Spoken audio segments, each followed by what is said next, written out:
The Dark Deception series might be a scam. The original launched back in 2018 and is still not finished. So has Glowstick Entertainment finally buckled down and completed it? Nope. Instead they made an unpopular online spin-off and a 2D remake that also aren't finished. What has even gone on with this series? Finish one at least. It's literally just Pac-Man meets horror, how hard can it be? Just for context, I played the first level of the original years ago. I thought it was alright, but wanted to wait till all chapters are out to play it. Then didn't hear anything about it until I saw Super Dark Deception on sale recently.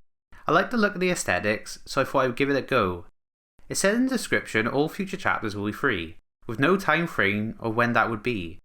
This should have been my first red flag. First, what is this game? You play as Doug, who wakes up stuck in a nightmare realm. Beus, a mysterious big cleavaged woman, appears to offer you help. She can get Doug out of here if he collects all pieces of a ring, which are locked away in a bunch of horrifying mazes. Another mysterious figure called Malik wants to stop you and Beus from completing the ring. That's the basic setup.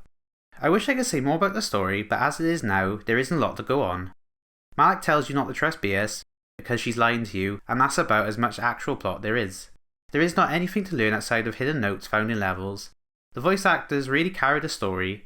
They all do a great job with what little lines they get. Visually the game looks great. I can only compare it to the first level of the original, but they have managed to recreate the style and look faithfully into 2D. It still manages to look creepy with help from the lighting and use of shadows. Characters and monster designs are really translated well into 2D. The monkeys still look freaky and keep the details they had in the original, like bloodshot eyes. I think the original is still scarier just because it's in 3D, but this is an admirable attempt. I do have a soft spot for 16-bit inspired games, and this game nails that look, but does it nail the gameplay? Well, it's Pac-Man. I've been shocked if they messed this up.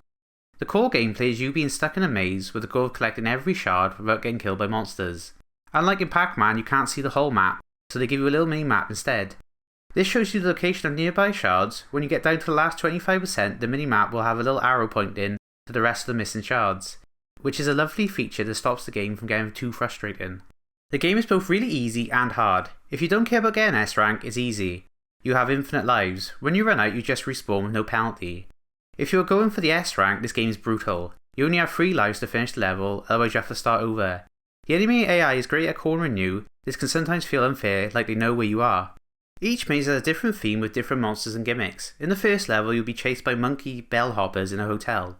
It's an easy intro level, but with the limited visibility means monkeys can rush you from off screen. It can feel cheap if you're not quick. I don't really find the hotel or monkey scary, so the actual level didn't creep me out that much. In the second, you'll be chased by a single demon girl who can teleport in a school. I like this level a lot. It was a lot easier to keep track of one monster instead of 3 like in the first level. She signals her teleport ability well, so it was easy to avoid. The school felt creepy, reminding me of Silent Hill. I found a bunch of hidden rooms like the ones with blood written on the wall. This really added to the horror atmosphere. The third is set in a manner with basically weeping angel statues chasing you down. If you look at them, they stop moving. This level did not land for me. I bet the gimmick works better in first person because you have to keep the camera on the statues. In 2D it's quite easy to cheese. You have to look in the direction of the statues, which is just left or right. It doesn't matter if you have line of sight on the monsters or how far away they are. If you press Y, you can strafe so you can run right whilst looking left. It becomes really easy to see an enemy, press Y, so I was always looking in that direction and run around. The fourth level? Awful. Boring visuals, tedious mechanics and annoying enemies. It takes place in a sewer which isn't very scary looking. It's filled with doors that are slow as fuck to open, literally just there to slow you down. The monsters this time around are rubber ducks, but only some are actual enemies. You'll have to use the X-ray ability to see which are real and which aren't, which just had me spamming it, which wasn't very fun. Oh yeah, abilities. At the start of each level you unlock a new one. The first and best one is the speed dash. This makes you quicker. Very useful for getting away from enemies. I use this a lot. The second is teleport, which I didn't find useful. It's hard to aim when you're under pressure. You also don't teleport that far or through walls, so I didn't find it very useful. It's also a bit glitchy when you first get it. At one point I thought the game was broken. My teleport just wouldn't work until I angle it just right. The third ability is X-ray. This really isn't useful outside of the duck level. Abilities can be upgraded in between levels. This didn't seem to make too much of a difference though, just faster cooldown times. Each level also has a boss. These also sucked. The school boss just has you run around in a circle for way too long until a door opens. The mana boss has you running in a circle until you time it, so he throws his axe at the gate to open it. The sewer boss feels more like a boss. You have to avoid attacks until he tries to hit you with his head.